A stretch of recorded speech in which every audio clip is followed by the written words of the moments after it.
Ketemu lagi dengan gue Bang Pileng. Jangan lupa subscribe channel Bang Pileng supaya gue lebih semangat lagi untuk buat video-video selanjutnya, dan terima kasih yang sudah menonton video ini. Ini adalah pengalaman Derry yang terjadi di tahun 1996. Cerita ini berawal sejak Derry pulang menghadiri pemakaman temannya di salah satu tempat pemakaman. Derry dan beberapa teman semasa sekolahnya berkumpul di area pemakaman untuk terakhir kalinya mengantarkan jenazah teman sekolahnya dulu. Setelah proses pemakaman selesai, Derry dan kedua temannya, Adam dan Ical, masih berada di lokasi pemakaman.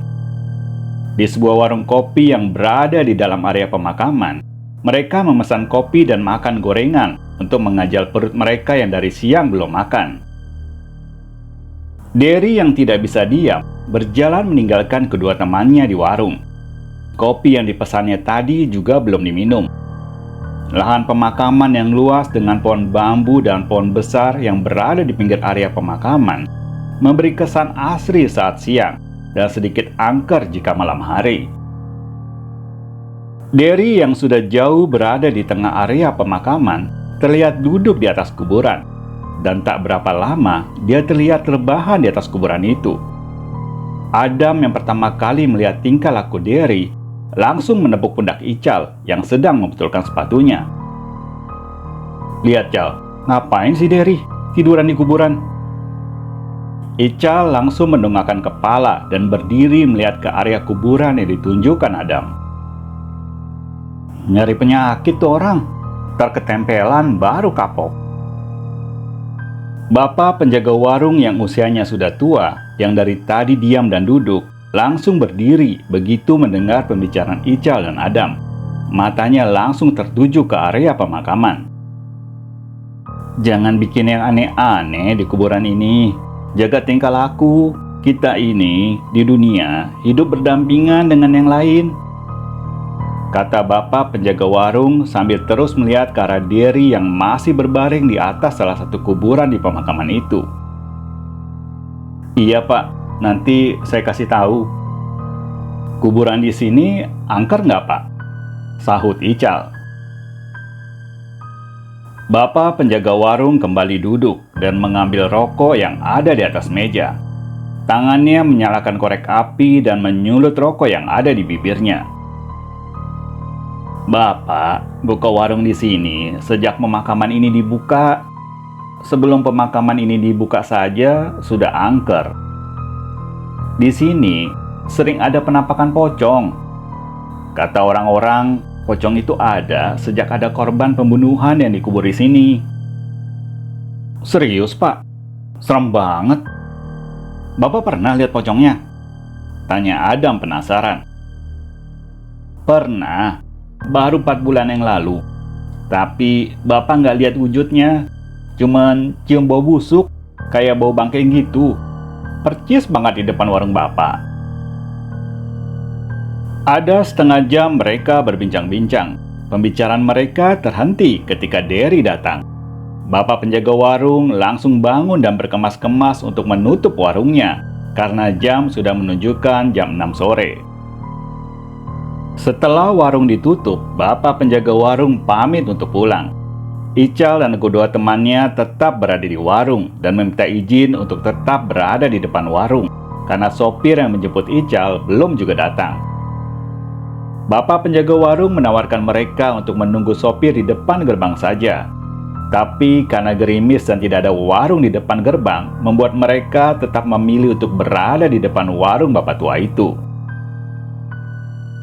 Malam setelah pulang dari makam sekitar jam 11 malam, Derry yang berada di kamar sedang melihat-lihat foto kenangan semasa sekolahnya dulu, termasuk foto temannya yang meninggal hari ini.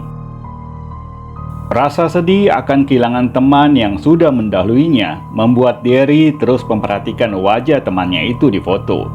Terkadang dia tersenyum sendiri ketika mereka berfoto dengan gaya dan candaan mereka semasa sekolah. Tangan Derry yang tadi memegang foto tiba-tiba mengusap hidungnya. Bau busuk tercium berada di sekitar kamar.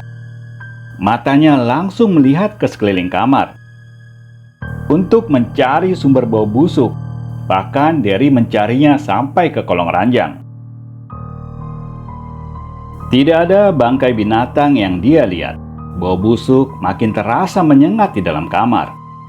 Derry keluar dan mengambil pengharum ruangan di ruang tengah. Berkali-kali pengharum ruangan disemprotnya di dalam kamar. Karena merasa kurang nyaman dengan campur aduknya aroma busuk dan pengharum ruangan, Derry memutuskan untuk tidur di ruang tengah. Setelah bau busuk mulai berkurang, Derry tertidur di karpet di ruang tengah. Baru saja Derry tertidur, dia tersetak kaget mendengar jeritan adiknya. Dengan sigap, Derry langsung bangun dan menghampiri adiknya yang berada dekat pintu menuju kamar mandi. Ayah dan ibu juga terbangun mendengar jeritan adik Derry. Semua yang terbangun menanyakan kenapa Anton, adik Derry, begitu terlihat takut dan sampai menjerit tadi. Ayah, aku lihat pocong." "Di mana?" tanya ayah sambil melihat ke sekeliling ruang tengah. "Di belakang Derry."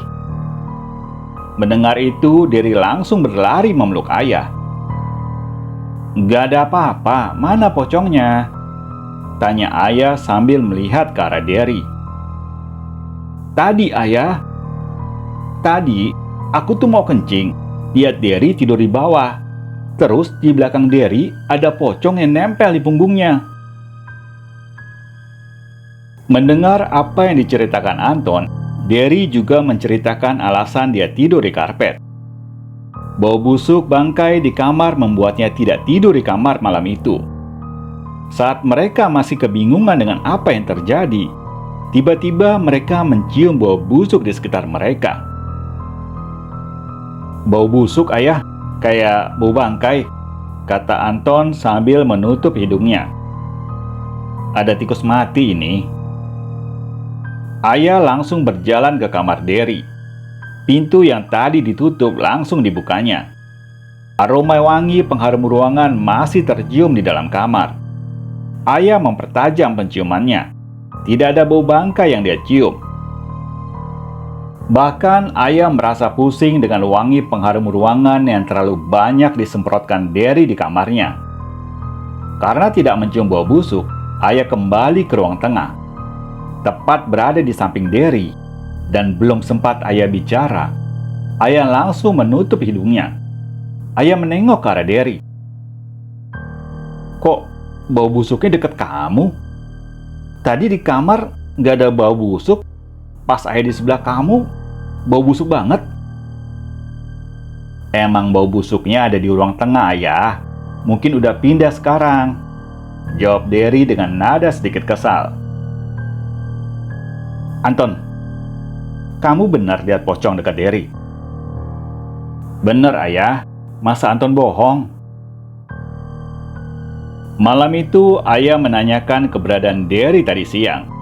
Derry menceritakan kalau dia baru saja menghadiri pemakaman temannya.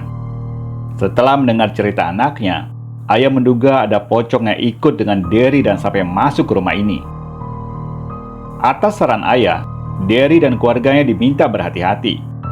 Dan jika masih melihat penampakan pocong sampai beberapa hari ini, ayah akan menghubungi temannya untuk membantu mencarikan orang pintar yang bisa mengusir pocong itu.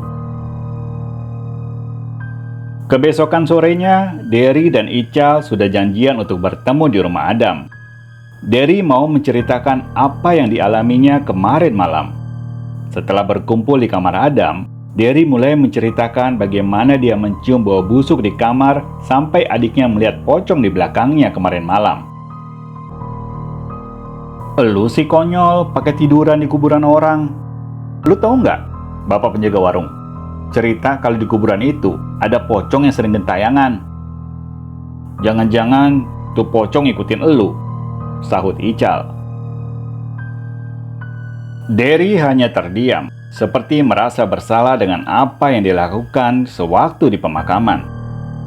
Belum ada 10 menit mereka terdiam, hidung Ical seperti mencium bau busuk berada di sekitar mereka. "Bau busuk?"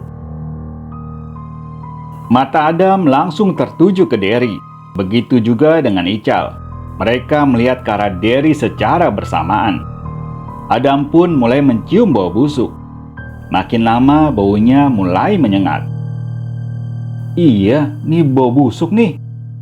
Jangan-jangan tuh pocong ada di sini, sahut Derry yang juga mulai mencium bau busuk. Adam yang ketakutan meminta Derry untuk pulang dan meninggalkan rumahnya. Derry terlihat kesal dengan sikap Adam dan Ical, tapi mau tidak mau dia harus menuruti kemauan kedua temannya. Malam sekitar jam 9, Derry yang masih kesal mengingat kejadian sore tadi membuatnya mengurung diri di dalam kamar. Rasa gelisah membuat Derry membolak-balikan posisi tidurnya. Matanya tidak mengantuk, tapi rasa malas untuk berkumpul bersama orang lain karena takut dibilang bau busuk membuatnya mengurung diri di kamar dan tidak mau makan malam itu. Tangannya memutar tombol radio tua yang berada di sampingnya untuk mencari lagu yang disuka. Belum juga ketemu lagu yang disuka, bau busuk mulai tercium di sekitar kamarnya. Mulai ada rasa takut dirasakan Derry. Derry yang tadi rebahan di ranjang langsung duduk tersetak kaget begitu mendengar seperti suara benda jatuh. Lampu kamar yang gelap karena sudah dimatikan membuatnya tidak bisa melihat dengan jelas isi kamar. Bau busuk semakin menyengat. Derry yang tadi duduk di ranjang merasakan seperti ada orang yang berada di belakangnya. Pipi kanannya seperti merasakan sesuatu, seperti kain menyentuh pipinya. Tangan Derry mencoba mengusap pipi. Wajahnya langsung berubah karena tangannya menyentuh benda seperti kain yang berada tepat di pipinya. Bau busuk juga semakin menyengat. Dengan memberanikan diri, perlahan-lahan Derry mencoba menengok ke samping. Tepat di samping Derry, ada pocong dengan wajah busuk menatapnya tajam. Derry langsung loncat dari ranjang, lari terbirit-birit sampai menabrak meja yang ada di ruang tengah.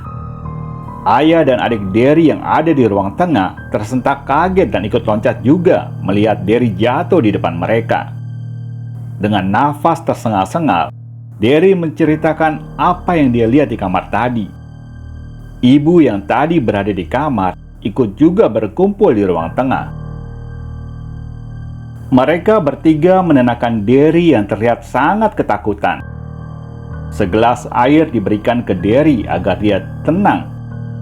Belum sempat air itu diminum, ayah dan ibu mencium bau busuk di sekitar mereka. Dan sepertinya bau busuk itu berada di belakang Derry. Bau busuk? Kata ayah sambil menatap wajah Derry. Iya ayah, kayak bau bangkai, sahut Anton. Kita berdoa. Ayah mengajak istri dan kedua anaknya untuk berdoa agar terhindar dari gangguan pocong. Selesai berdoa, bau busuk masih berada di ruangan itu. Ayah yang sedari tadi mengamati Derry yang duduk di sofa merasakan bulu kudunya mulai merinding. Mata ayah tetap tertuju ke Derry. Ayah melihat tingkah laku Derry tidak seperti biasanya. Derry yang tadi duduk tiba-tiba berdiri tegak dan kaku. Kedua tangannya dilipat di perut. Mata Derry melotot menatap ke depan dengan tatapan kosong. Badannya berdiri tegak dan kaku. Ibu dan Anton yang melihat itu mendekati ayah. Mereka takut melihat Derry. Ayah, itu Derry kenapa? Anton, kamu jaga ibu. Derry kayaknya kerasukan pocong, jawab ayah sambil berdiri tepat di depan Derry. Baru saja ayah berdiri, tiba-tiba dari belakang badan Derry muncul kepala pocong tepat berada di pundak Derry. Dan dalam waktu yang bersamaan, Derry jatuh pingsan ke lantai. Pocong itu berdiri tegak menatap ayah. Ayah yang kaget langsung jatuh duduk di lantai. Ibu dan Anton yang menjerit ketakutan langsung lari ke dalam kamar. Hanya persekian detik pocong itu menampakkan diri di depan ayah. Setelah pocong itu menghilang, Ayah mengangkat badan Derry ke atas sofa dan meminta bantuan ibu untuk menyadarkan Derry. Ada luka di kening Derry akibat menghantam pinggiran meja sewaktu jatuh pingsan tadi. Dan luka itu ditunjukkan ke Bang Pileng saat Derry menceritakan kisah ini. Kebesokan paginya, setelah berunding dengan ibu, ayah pergi menemui temannya untuk meminta bantuan mengusir pocong yang ada di rumahnya. Siang sekitar jam 12, teman ayah yang bernama Bang Ipin sudah berada di rumah. Dengan kemampuan yang dimiliki Bang Ipin, dia membersihkan energi negatif yang ada di badan Derry. Dan atas saran Bang Ipin, sore itu juga Derry diminta untuk datang ke tempat pemakaman yang kemarin dia datangi. Dengan ditemani ayah, Bang Ipin, dan Ical, Derry menemui penjaga warung yang mereka datangi beberapa hari lalu.